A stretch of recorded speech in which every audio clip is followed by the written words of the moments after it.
Pessoal, vamos dar uma espiada no seguinte, a China mostra uma grande capacidade de resistência, Zaidan vinha nos descrevendo como que as ferramentas funcionam ou não funcionam nessa situação, e também os Estados Unidos assumem que possam, de uma certa forma, prevalecer nessa guerra comercial. Eu imagino que assumam, porque começar uma guerra comercial sem achar que vai ganhar. Esses últimos dias marcaram uma mudança na reação da China ao tarifácio de Donald Trump. Foram deixadas de lado taxações pontuais, Pequim no caso, a dobrar a aposta em aumento de tarifas. Confira a reportagem e a gente volta para a nossa análise. Mesmo com vários setores dependentes do mercado externo, a China, até o momento, dispensou as ofertas para negociar as tarifas de Donald Trump. O Banco Central chinês pediu aos principais bancos estatais do país que reduzam as compras de dólares norte-americanos. A ofensiva da segunda maior economia do mundo aposta que o efeito inflacionário das tarifas causará desgaste para o governo Trump. As taxas devem encarecer até produtos americanos, já que muitos deles dependem de componentes importados. Outra ideia seria proibir a importação de aves e produtos agrícolas como a soja, que vem principalmente de estados republicanos. Os chineses têm ainda mais um trunfo: retaliar a Tesla, montadora de veículos elétricos de Elon Musk, um dos principais conselheiros de Trump. É na China que a Tesla tem boa parte dos negócios. A China é também o segundo maior credor da dívida americana e, nos últimos dias, começou a repassar ao mercado seus títulos do Tesouro. O movimento levou outros investidores a fazer o mesmo. Como resultado, os papéis perderam o valor e os rendimentos tiveram que subir, o que, na prática, compromete ainda mais o déficit dos Estados Unidos. Sua cooperação técnico-militar com a Rússia também favorece o país oriental, já que Trump aposta em Xi Jinping para ajudá-lo a conseguir um acordo de paz na guerra da Ucrânia, sem contar a cooperação com a China para impedir o fluxo de fentanil. Fatores que fazem os oficiais chineses acreditar que podem trazer o presidente americano para a mesa de negociações. Mesmo em meio à atual corrida entre Estados Unidos e a China pelo desenvolvimento de inteligência artificial, é difícil que o governo chinês busque uma ruptura total com a maior economia do mundo. Nesta quarta-feira, a Organização Mundial do Comércio disse que a escalada das tensões pode reduzir o comércio entre Estados Unidos e China em até 80%, o que poderia levar a uma queda do PIB global num longo prazo de quase 7%. Pode, cumprindo a promessa ao final do último segmento, prometi que voltando do intervalo a gente ia dar uma espiada de como que cada um se enxerga nessa luta. Da tua perspectiva dos Estados Unidos, o que os americanos acham, americanos que estão dizendo o governo, acham que tem como grande trunfo para encarar uma guerra nessa magnitude comercial com a China?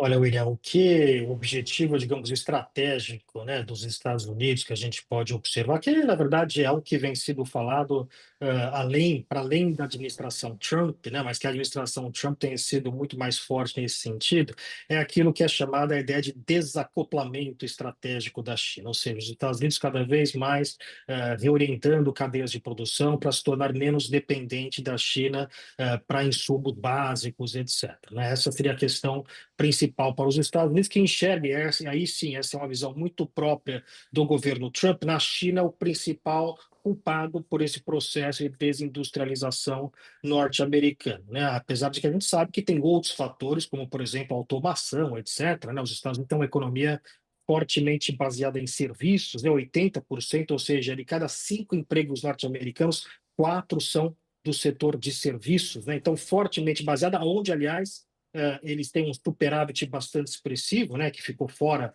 aí das contas do Donald Trump, e é aí onde os Estados Unidos têm uma vantagem estratégica, né? Uma outra vantagem estratégica dos Estados Unidos, e esse é um grande problema dessa estratégia do Donald Trump, é o grande arco de aliados que os Estados Unidos possui ou possuía, né? Não há nenhum país no mundo, a China, a Rússia, não possui esse mesmo arco de alianças que os Estados Unidos construiu ao longo das últimas 7 décadas. Por isso que é bastante também preocupante, pelo lado da estratégia norte-americana, a destruição desses aliados, né? Você tem o primeiro-ministro canadense que falou que acabou a relação com os Estados Unidos como a conhecíamos, agora é uma outra relação. Você tem o primeiro-ministro alemão, né, também muito claramente dizendo que vai buscar independência estratégica dos Estados Unidos, simbolicamente isso é bastante importante. Então, o que o Donald Trump conseguiu com esse tipo de estratégia e abordagem, né, buscando um desacoplamento da China, foi também afastar muitos aliados, né? Que acho que, aliás, foi uma das razões também que o levou a reverter nas suas tarifas, porque ele viu que ele contra o mundo seria um pouco mais complexo, né? Então ele resolveu focar-se mais na China. Os chineses, eles parecem que tentam pensar mais no longo prazo, né? Uma paciência estratégica, talvez olhando o Trump como alguém passageiro, eventualmente, isso já foi muito falado pelo governo chinês, né? Estimular o mercado doméstico, né? Se tornar ao longo prazo uma economia menos dependente de exportação e aproveitando mais o seu grande mercado doméstico, né? Então acho que, portanto, como ambos têm aí muita expectativa, muita bala na agulha nessa disputa, o que a gente viu foi exatamente que a principal disputa ficou entre esses dois países, né? Me parece que quem piscou primeiro nessa disputa foi o Donald Trump. Lorival, talvez, seguindo o raciocínio do pódio, talvez uma das frases antigas de presidentes antigos americanos, passagem do século XIX para o XX, tenha sido aquela do Teddy Roosevelt, como ele ensinando como é que se deveria se conduzir nas relações internacionais. Ele dizia, fale suavemente e carregue um belo de um porrete. Trump parece fazer o contrário. Suavemente está longe da maneira como ele se expressa e como o pódio vem conduzindo o argumento dele, o tamanho do porrete à disposição do Donald Trump teria sido consideravelmente reduzido por ele mesmo, ou não? É que o Trump, ele não governa focado em resultados, né? Assim, ele governa focado numa história que ele conta, aliás, muitas histórias, inclusive contraditórias entre si, que ele vai contando e vai iludindo as pessoas, né? Principalmente os eleitores dele, mas também os interlocutores dele.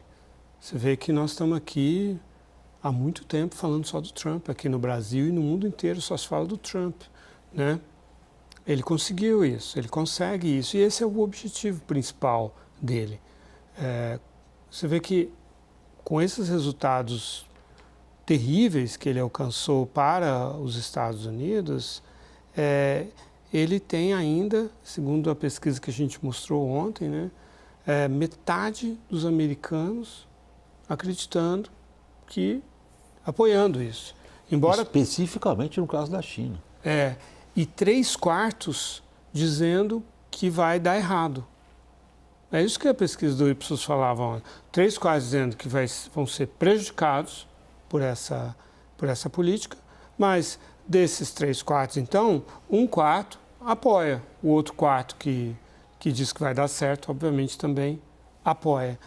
Então, é isso que o Trump consegue, quer dizer, e até aqui no Brasil, eu vejo pessoas brasileiras morando no Brasil, dizendo assim, tem muita torcida contra, mas vai dar certo, o Trump vai conseguir. Pessoas no Brasil festejando, né, de um presidente que colocou uma tarifa de 10% sobre o Brasil, né, quadruplicando a sua tarifa, né, que era de 2,5%.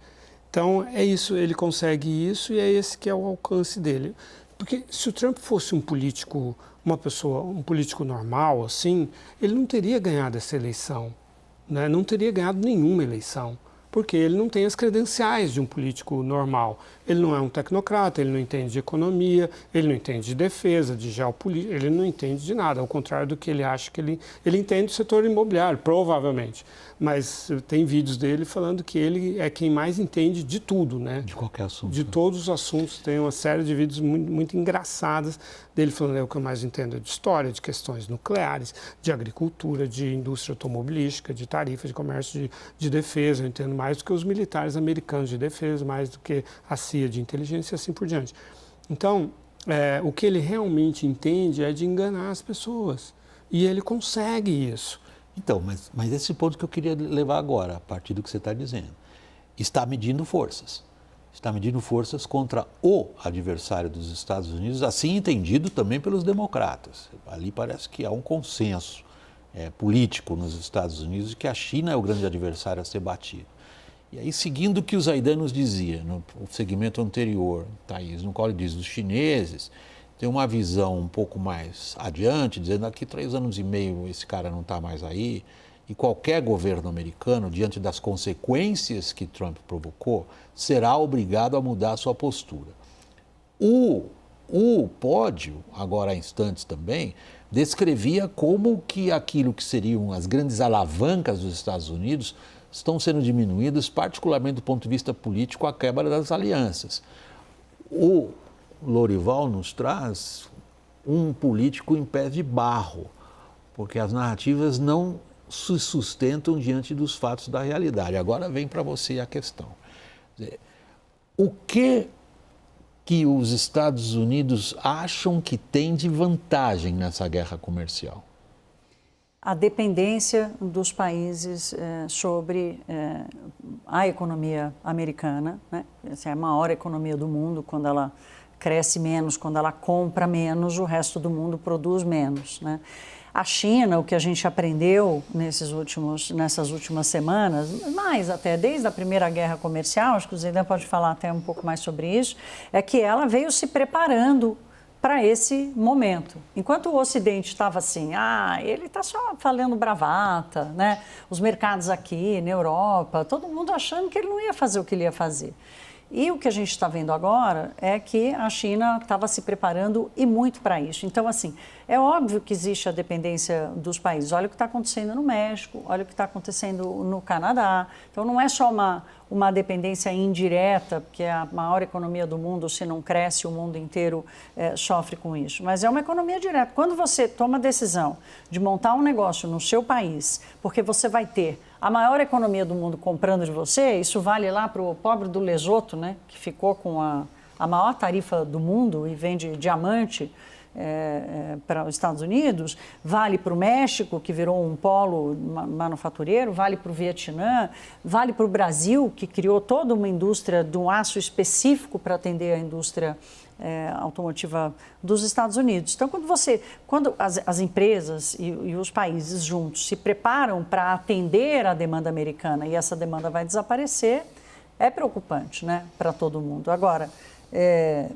o que a gente vai entender é qual é o fôlego que as economias vão ter. Ninguém consegue traçar nenhum cenário assim, minimamente realista do que vai ser isso, de como é que os países vão resistir a essa separação.